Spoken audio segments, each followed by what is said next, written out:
जाइतुन छाया चाहिँ अब के छ न सुरु हुन लागिरहेछ है यहाँनिर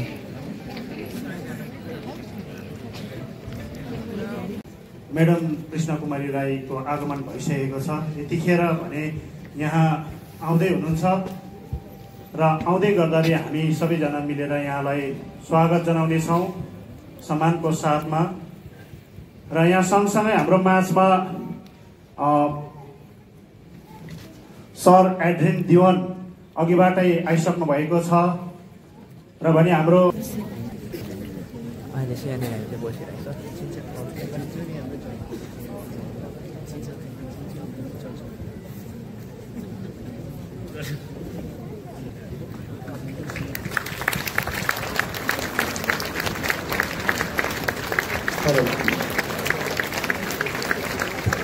आजको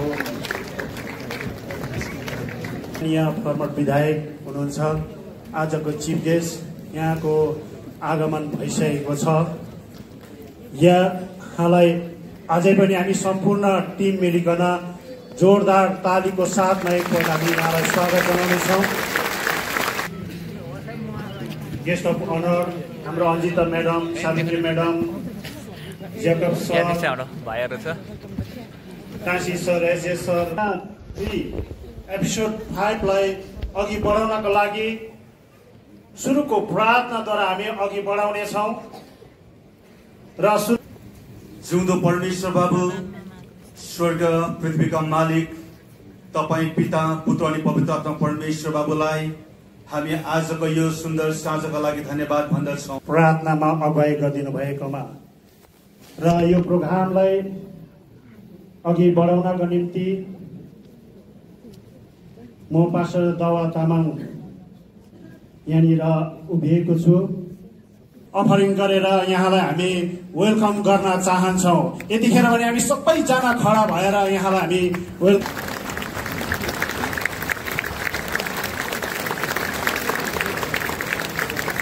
सँगसँगै हाम्रो पास्टर एड्रिन दिवान हुनुहुन्छ, यहाँलाई पनि हामी बुके हाम्रो टिमबाट दिएर हामी स्वागत जनाउन गइरहेका छौँ।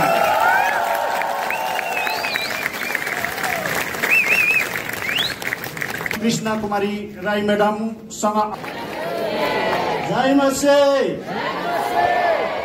यतिखेर हामी समयलाई विलम्ब नगरिकन सोझै हामी अनरिङ र यतिखेर हामी विशेष सानो टोकन अफ लभ यहाँलाई हामी टक्राउन चाहन्छौँ। र टिमलाई म्याडमलाई हाम्रो बिचमा कारा टिमबाट हामी विशेष यतिखेर पास्टर सिलास राईको बाहुलीबाट यहाँलाई हामी प्रदान गर्न चाहन्छौँ।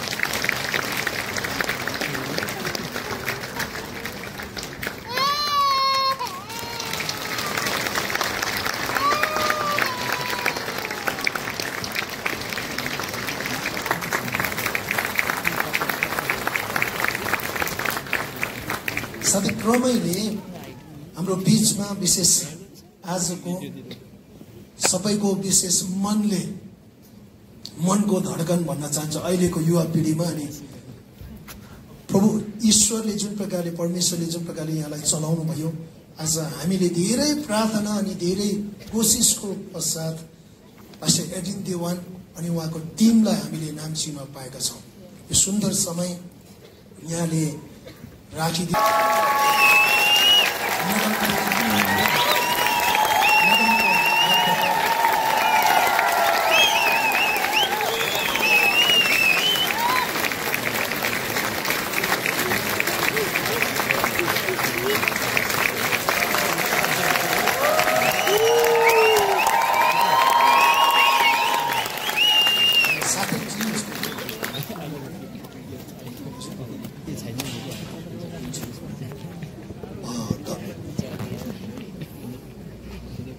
यतिखेर यो आजको विशेष कार्यक्रमको आयोजकको तर्फबाट, कारा टिमको तर्फबाट यहाँलाई सानो सानो टोकन अफ लभ हामी जुन प्रकारले प्रदान गर्दैछौँ। र साथसाथै यो पछि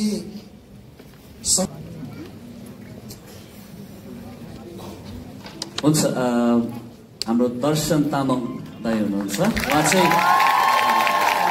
कालिम्पोङ म्यानेजर पनि हुनुहुन्छ पर्टिसनिस्ट पनि त्यसपछि हामीसँग हुनुहुन्छ हाम्रो सुशान्त पहाडी गानको ड्रमर पनि हुनुहुन्छ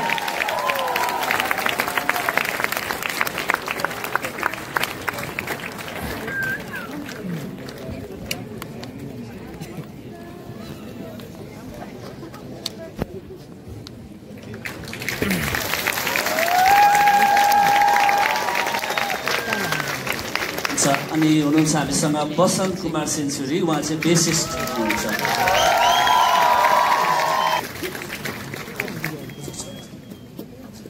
अमन थिङ हाम्रो साउन्ड इन्जिनियर हुनुहुन्छ साउन्ड इन्जिनियर अमन थिङ सायद आउन मिल्दैन होला पछाडिबाट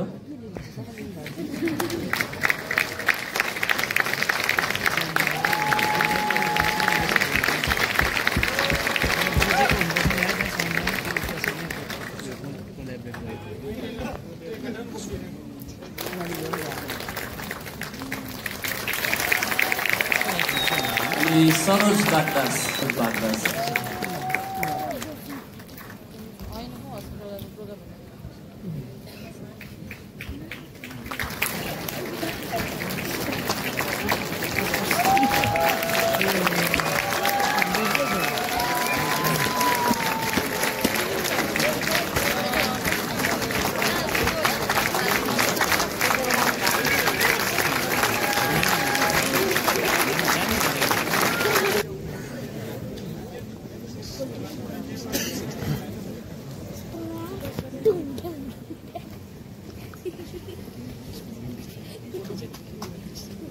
यो हलभित्र छौँ पर्पज हुन्छ एउटा उद्देश्य हुन्छ अनि त्यो चाहिँ हाम्रो सोसाइटी र हाम्रो जाति र हाम्रो भाषा र हाम्रो इलाका र हाम्रो राज्य र हाम्रो देशमा केही कुराहरू घटना घटेको छ धेरै धन्यवाद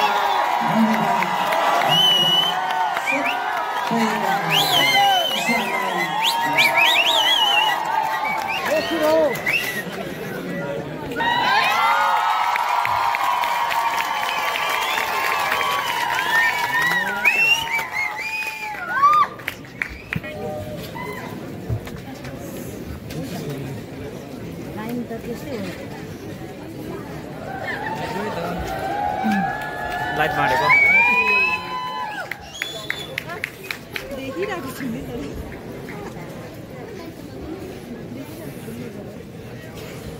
सबै यहाँ चाहिँ बत्ती गइरहेको छ अब चाहिँ अँधेरो भइरहेको छ अब सुरु हुँदै गएपछि बिस्तारै बिस्तारै लाइट आउँछ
ठुलो बाटो, ठुलो ठुलो घरहरू, ठुलो ठुलो हल, ठुलो ठुलो मन भएको मान्छेहरू है।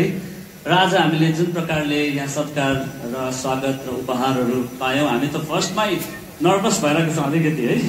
यो हामीले धेरै वर्ष अगाडि म यो हलमा आएको थिएँ पुरानो हुँदा, तर आज नयाँ भएपछि तपाईँको माझमा यसरी आउन पाएको छु है। एकदमै प्रभुलाई धन्यवाद होस्। र विशेष गरी कारा ग्रुपलाई हामी धन्यवाद दिन चाहन्छौँ। ताली बजाइदिनुहोस् न एकपल्ट।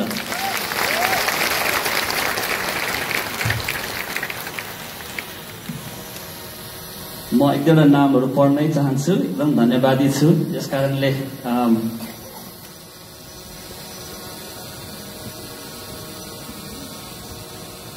परमेश्वर हाम्रो माझमा हुनुहुन्छ। मानिसको जीवन कहिले अन्त हुन्छ कसैलाई थाहा छैन।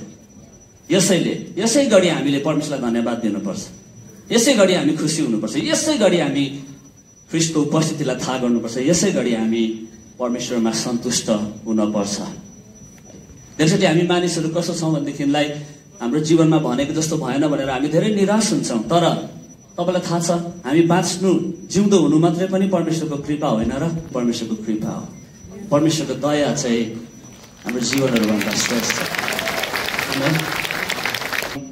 किनभने हामी विशेष गरी हामीले के गर्नु खोजिरहेको छौँ त्यो कुरा हामी गम्भीरतापूर्वक विचार गर्न चाहन्छौँ। हामीले सुरुमा एउटा गीत गायौँ अहिले भर्खरै, पहिचान भन्ने, जहाँनिर एउटा प्रश्न घरिघरि सोधिएको थियो, म चाहिँ खास को हो। सन्तुष्ट भएर बाँच्नको लागि चारवटा कुरा चाहिन्छ। एउटा चाहिँ जीवनको अर्थ उसलाई थाहा हुनुपर्छ, अर्को जीवनको महत्त्व, अर्को आफ्नो पहिचान म को हुँ, अनि चौथो सिक्योरिटी सुरक्षा उसले कहीँ पाएको हुनुपर्छ है। अनि पहिचानलाई हामीले विचार गर्दै थियौँ। पहिचान ठुलो मुद्दा हो। खास चाहिँ म को हुँ, आफूले आफूलाई ठिकसित चिन्नुले जीवनमा ठुलो विश्राम ल्याउँछ, शान्ति ल्याउँछ। मेरो नाम र ठेगाना त जन्मिसकेपछि मैले पाएको हो, तर मेरो अस्तित्व त त्योभन्दा अगाडि नै थियो। म को हुँ, तपाईँ को हुनुहुन्छ? आफैलाई कहिले सोध्नु भएको छ नि यो प्रश्न? खास चाहिँ म को हो। अनि मानिसले नि यो कुरा रियलाइजै नगरिकन भौतारिन्छ संसारमा।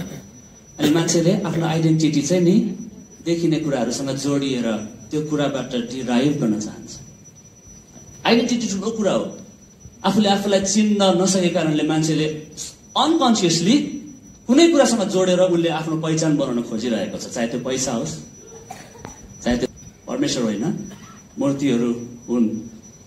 मैले हिजो एउटा इन्टरभ्यूमा बोल्दै गर्दा सुन्दै थिएँ कि सिक्किमभरि एकै दिनमा 16 जनाले सुसाइड गरेको घटना रहेछ है। पोहोरको घटना हुनुपर्छ यो। त्यसरी नै सुसाइडहरू भइराखेको छ। ठुलो समस्या रहेछ यो सिक्किममा, मैले हिजो सुन्दै थिएँ। अनि वान अफ द रिजन, एउटा कारण चाहिँ मान्छेले आफूलाई नचिनेको कारण पनि हो। पहिचान बिसाएको छैन, ऊ भौतारिएको छ, ऊ तानिएको छ, ठेलिएको छ, धकेलिएको छ, घचेटिएको छ, थिचिएको छ, उचालिएको छ। र उसले सोच्छ ऊ स्वतन्त्र छ, तर उसलाई कसैले दास बनाएको छ। ऊ लथालिङ्ग आफ्ना तत्काल रहरहरूले जताततै झा, तर नदेखिने इन्सिग्निफिकेन्ट कुरा खुस्क्यो भनेदेखिलाई यसको अस्तित्वै रहँदैन। त्यस कारण बाइबलले पनि भन्छ तिमीहरू ख्रीष्टका शरीरहरू हौ। देखिने अङ्गको नाम धेरै आउँछ, तर हाम्रो शरीर पनि भित्र नदेखिने अङ्गहरूले थामिरहेको छ पीडा। त्यस कारण तपाईँले आफैलाई कहिले पनि इन्सिग्निफिकेन्ट नठान्नुहोस्।